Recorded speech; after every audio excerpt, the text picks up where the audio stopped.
अस्सलाम वालेकुम everyone, welcome back. आज हम बना रहे हैं बहुत ही मज़ेदार और चटपटी सी रेसिपी। तो आज हम बना रहे हैं हरी मिर्चों का सिरके वाला अचार, जो कि इंस्टेंट होता है, बहुत झटपट से बन जाता है। बनाते ही आप इसे यूज़ कर सकते हैं, यानी कि आप इसे खाने में इस्तेमाल कर सकते हैं और इसे हम रोटी के साथ, चावल के साथ, दाल चावल के साथ स्पेशली खा सकते हैं। इसके लिए आपने हरी मिर्चें ले लेनी है। मैंने आधा पाव के करीब हरी मिर्चें ले ली हैं, अच्छे से धो लिया है। धोने के बाद खुश्क किया था, क्योंकि इसमें पानी रह जाए तो हमारा जो अचार है वो ख़राब हो सकता है। अब हम क्या करेंगे, इसका सबसे पहले अपर हेड जो होता है वो कट कर लेंगे और तकरीबन सारी मिर्चों का मैं इसी तरह से कट कर लूँगी। मिर्चें आप अपनी मर्ज़ी से ले सकते हैं, मोटी, पतली, बड़ी, छोटी।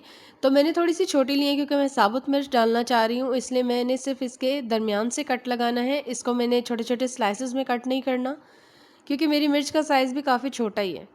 तो इस वजह से मैंने इसे ये देखिए दरमियान से कट लगा लिया है और इसके बीज भी इसके अंदर ही रहने देने हैं, इसके बीज अलहदा से हमने नहीं निकालने हैं। इसी तरह सारी मिर्चों को बारी बारी हम कट लगा लेते हैं। ये जो हम विनेगर का अचार बना रहे हैं, इसे खाने से जो है इंसान का वेट भी कम होता है और दूसरा खाना जल्दी डाइजेस्ट होता है। इसमें डाल लेते हैं आधा चम्मच हम कुटी हुई लाल मिर्च पाउडर। लाल मिर्च डालेंगे, बल्कि पाउडर नहीं डालेंगे। इसके अलावा डाल रहे हैं आधा चम्मच के करीब नमक। एक छोटा चम्मच हम इसमें डालेंगे ज़ीरा, कुटा हुआ और भुना हुआ। हमने तवे पे पहले भून लिया था, उसके बाद कूटा था। यहाँ पर अब शामिल करेंगे चीनी। चीनी अपने हिसाब से शामिल करें। मैं डाल रही हूँ तकरीबन एक छोटा चम्मच, क्योंकि ये एक बड़ा चम्मच था, मैंने आधा डाला तो एक छोटा चम्मच बन गया। अब इस सबको अच्छे से मिक्स कर लें। अब इस सबको अच्छे से मिक्स कर लेंगे। मिक्स करने के बाद हम इसमें डाल लेंगे विनेगर, यानी कि सिरका, जो कि मेन इंग्रेडिएंट है इसका।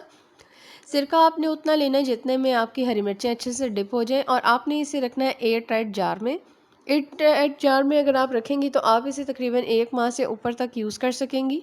और याद रहे कि इसमें किसी भी किस्म का पानी का छींटा नहीं जाना चाहिए, वरना इसमें फंगी आ जाएगी, या फिर फफूंदी जिसे हम बोलते हैं। यहाँ पर लगभग हमारे सब मेन इंग्रेडिएंट्स तैयार हो चुके हैं। अब मैं आपको दिखा देती हूँ। एक शीशे का मैंने जार लिया है। जार मैंने छोटा लिया है, क्योंकि मैंने हरी मिर्ची इतनी ख़ास नहीं ली है। मैंने खाली 1 मंथ के लिए बनाना था, तो मैंने उसी के हिसाब से चीज़ें ली हैं। शीशे का बर्तन जो मैंने लिया है, उसे धो के मैंने खुश्क कर लिया था, इसमें पानी नहीं होना चाहिए। अब हमने कटी हुई हरी मिर्चें इसमें डाल लेनी है, जो कि हमने कट लगा के रखी थी।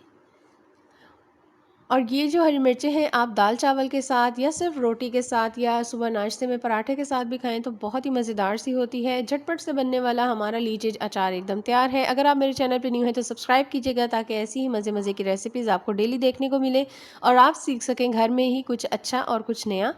तो लाइक कीजिएगा अगर आपको मेरी वीडियो पसंद आए। लीजिए, हमारा अचार तो एकदम तैयार हो चुका है। अब इसे हमने कवर करना है और इसे शेक करना है बिफ़ोर यूज़, ताकि इसके जो ये सीड्स हैं ये भी हमारे काम आए।